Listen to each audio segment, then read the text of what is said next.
Oh, guess who's back? So we are back at Peter Kring's place in Puerto Viejo, and if you guys remember when we were here last, there was durians on the tree, but they weren't ripe. We didn't get to try any. Well, we're back for that 2.0, and Mr. Kring has a durian saved for us. So we just missed the season by about a week. He has a fresh one that just came down about 2 days ago, and we're about to show you all, so hold tight.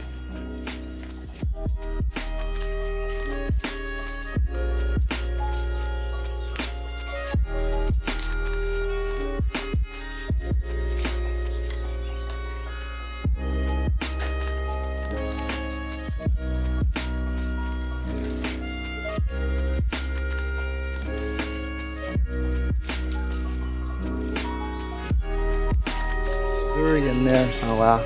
We missed the season and you got one saved for us? Yeah, I got one saved, but I don't know if it's worth, see how it comes out. All right. So this is a tree ripened durian. Yeah. Yeah, we only tree ripen the durian. I'm gonna put it on the ground there. You know, sometimes we don't know if they're ripe, and you put a little pressure with your foot, and if it splits open, then you're good to go. If it won't split, then you give it another day. It split. Oh. Yeah, it's a good sign. Oh.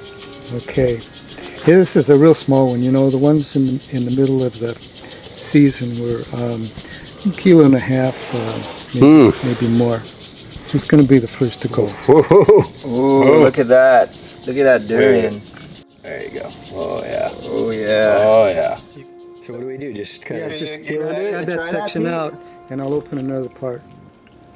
Nice. First fresh durian for you, buddy. What do you think? What? Let us know what you think. First of all, it's way better fresh than it was frozen from Thailand. It doesn't have half the musk. Mm-hmm. This is interesting. Creamy, buttery. It's more a Malaysian style durian than a Thai durian, I think. What variety is this? You know, we're calling it D24, but this is real small. We're not sure that it's D24. The thing is, too, is you have all these different ones from Thailand and Malaysia with names like Mong Tong, Cheney, Musang King, and on and on. D24. The thing is if you take a Mong Tong and plant it in another part of Thailand or in Malaysia, it's really not completely the same. The terroir really has makes a difference with the durians. Really? So to take them from there and bring them here is even that much more. Wow. But they're pretty. Are they better cool like this, or are they just as good warm off the tree? They're just as good warm off the tree. You might even have more flavor. This with is them delicious. Warm off the tree. It is really good because I had a hard time eating the one. It actually canceled my trip. I was going to go to, Borneo, and I was like, I don't know if I love durian enough to make this trip. Some of these, if durian's funny, and we've got a couple of durians that are nice introduction durians. They're not super heavy duty. They're not overwhelming smell. They're sweet. Some real durian aficionados, a lot of them are looking for durians that are not too sweet. They say the sweetness covers the complexity. They want some bitterness and other stuff in durian. So this is a good durian to start with. It's sweet, durian. Agreeable. I tell people it's like, I've heard people that don't like durian say it's like condensed milk mixed with bad fish. But durian to me is like a very creamy custard with a little bit of flavor of onions and caramelized onions and garlic. So people say, "Oh, that doesn't sound good." Yeah, doesn't sound good. But who doesn't like those things? You know, those are all good things. And so this puts it together, and people drive from far to get these fruits when they're in season. Look at this cute little guy. All right, Mike, you're up. Mike.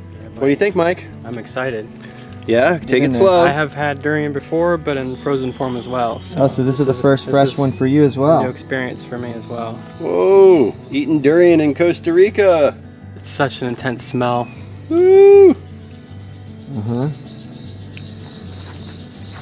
Oh, Is it good? Yay. you're right. Like the onions, I get that onion kind of thing there. Mm-hmm. It's like sugar onions. That was delicious. Oh, really it's creamy. incredible. Made me want more. I was like almost It's addicted. such a unique There's another flavor. section in there and probably another section. Mhm. Oh, in there, don't. too. Look at that. Wow, it's been a Come up with it, little buddy. good month since I've had any durian. The thing is about the Thai durians too is that Thais pick the durians and the Malaysians don't pick them. We don't pick them. We let them fall, or we'll go up the tree and just kind of nudge them, see if they're ready to fall. The Thais picking them like that can pick durians that are not quite ready really, and use ethylene as well to ripen the durian. Wow. They gas So- them then, huh? Yeah, the gossamer, you know, they've got a way to the cut-off stem. Good, thanks. The cut-off stem, they'll paint a bit of ethylene, they say, on the cut stem, and that'll go into it and, Really? and ripen it. Yeah. Wow. Wow. Okay. All right, guys, we have to thank Peter Kring for the durian experience. We missed that one last time we were here, and pretty amazing, I must say. Now I want to go to Thailand. I want to go to Malaysia. I want to go to Borneo and probably geek out on some durian. I mean, you agree? Yeah, Good stuff, right? Yeah. game for it. Yeah, so we owe Peter a thank you for that. We're going to get some more of his good chocolate. Check out his site. I'll put the links in the description. And don't forget, like, subscribe, share, pound dirt.